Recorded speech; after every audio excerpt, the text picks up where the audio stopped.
Oi, eu sou o Glenn, sejam todos bem-vindos a mais um vídeo. Nesse que eu vos trago mais uma tag, a tag da discórdia.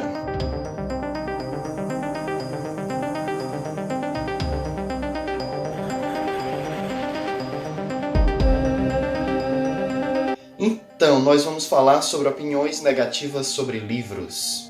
E se você ama, adora algum dos livros que eu vou citar aqui, te acalma, criatura. Espero terminar de falar, que vai que tu entende a minha justificativa e até concorde comigo. O link de onde eu vi de quem criou a tag eu vou deixar aqui embaixo na descrição do vídeo, para dar os devidos créditos e para vocês conferirem outras opiniões sobre outros livros. A tag se constitui basicamente de 7 perguntinhas e a primeira delas é um livro que todo mundo amou, menos eu. Pelo menos das opiniões que eu vi aí na internet, foi A Árvore do Halloween, do Ray Bradbury.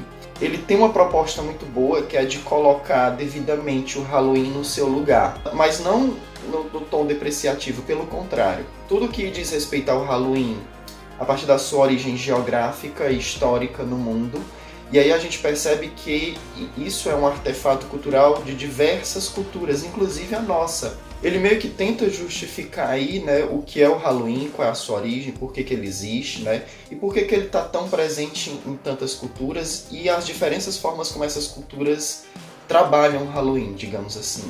A proposta é excelente, isso é maravilhoso, mas esse é um livro que me deixou tonto, e eu detesto quando o livro consegue fazer isso. Que é quando o autor traz uma história com uma atmosfera muito onírica, que uma coisa de repente vira uma coisa e você entra dentro de um carro e aí o carro vira um pássaro e o pássaro começa a falar uma história e a história se torna uma música e, sabe? Quando esses livros têm essa viagem assim, que me deixa tonto e eu não sei o que é que está acontecendo, isso me causa uma irritação na leitura. Então por isso eu não amei esse livro, só por isso. A segunda pergunta é um livro com protagonista insuportável.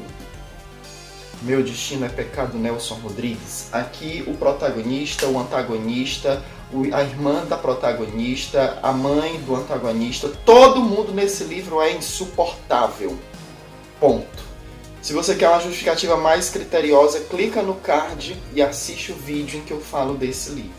Por favor. A terceira pergunta é um livro que você deixou pela metade. Antes que eu responda, dá um like aí nesse vídeo para ajudar o canal. Vocês não sabem como isso tem feito a diferença aqui. Muito obrigado àqueles que não se esquecem de dar um likezinho para ajudar aqui o camarada. Tia Júlia e o Escrevinhador, do Mário Vargas Llosa. Calma. Esse livro, ele parece ser muito interessante. A proposta do livro parece ser muito boa. Mas eu só o abandonei porque eu percebi que eu não estava muito na vibe na época que eu comecei a ler. Então, ele está aqui aguardando um momento mais oportuno, né, para que eu possa me debruçar sobre a linguagem, porque não é uma leitura fácil. E talvez por isso, talvez eu estivesse cansado, talvez eu estivesse estressado, não sei. Eu sei que quando eu comecei a ler, eu fiquei, não, vou deixar para ler esse livro noutra época. Melhor. Só por isso. Quarta pergunta é um livro que você se recusa a ler. E eu deveria dizer que o livro que eu me recuso a ler é um negócio chamado 50 Tons de Cinza. Eu caio naquele clichê das pessoas que são preconceituosas, que não querem, que dizem que um livro é ruim sem ter lido. Porque não tem como você responder essa pergunta sem parecer isso. Mas, baseado nas opiniões de pessoas que eu confio, né, culpa principalmente de uma senhora chamada Tatiana Feltrin, que tem um canal aqui no YouTube com um vídeo sensacional falando desse livro, eu decidi, não, realmente é um livro que não merece o meu tempo. Mas eu cheguei a ver o primeiro filme e vi a metade, um pedacinho do segundo, e aí eu devo dizer que quando uma história traz uma atmosfera irreal, um realismo fantástico, uma fantasia, né, que traz essa licença de eu poder utilizar detalhes, características que vão justificar por elas não serem tão verossímeis, tudo bem, mas quando a história traz um tema erótico, né, uma narrativa no mundo real, e traz esses elementos e situações muito, muito irreais, eu fiquei, gente, isso não existe, não faz sentido, o que é que esse cara... Não, me recuso a ler. A quinta pergunta é um livro que você empurrou com a barriga. E devo dizer que um livro que eu empurrei com a barriga durante muito tempo foi A Maçã no Escuro, da Clarice Lispector.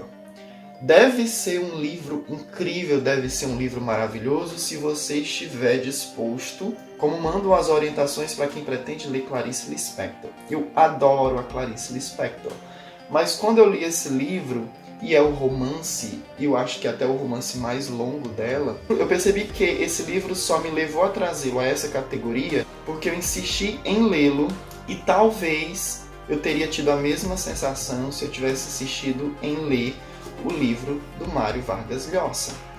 Então, é aquela coisa, galera. A gente deve ler um livro quando a gente está bem para ler aquele livro, a proposta daquele livro. É um livro que eu pretendo reler com certeza. E tenho certeza que quando eu reler e quando eu estiver bem alinhado com a Clarice, talvez, eu vou amar esse livro também. Então, é um livro que eu empurrei com a barriga porque não era para eu ter lido na época em que eu comecei a ler. Pronto. Um livro com clichê bem ruim de engolir. Então, galera, apesar da capa ser muito massa desse livro, Elevador 16, e apesar de eu gostar muito do tema, cara, eu escreveria uma coisa muito melhor se fosse eu narrando a mesma história, tenho certeza. Coisas oportunas, sabe, que você já viu em vários filmes ou várias coisas da mesma temática? Não. Por favor, melhore. Um livro que você amou e mais ninguém. Então, um livro que eu amei e mais ninguém é esse livro aqui. Chega a dar uma alegria de pegar nele. A Última Nota de Mozart, de um escritor chamado Philip Becker. E aí tem um plotzinho aqui que fala o mistério da morte de Mozart revelado no romance eletrizante. Então você imagina todas as circunstâncias misteriosas que envolvem a morte do cara, né, que foi um dos maiores gênios da música, todos esses elementos e personagens reais da história, tudo isso misturado numa história de ficção, de investigação sobre essas circunstâncias e o que levou de fato à morte de Mozart. Então, assim, além de você conhecer muitos dos personagens, os locais e um pouco mais da vida do Mozart, né, o Mozart não aparece na história, simplesmente as pessoas que o conheceram. É um livro incrível, galera, que eu gostei muito. Eu pretendo reler ele um dia só para fazer um vídeo desse livro, do tanto que eu gosto dele. Sabe? É muito legal. E muita gente não gosta porque talvez as pessoas esperavam um pouco mais sobre o Mozart aparecer na história, né?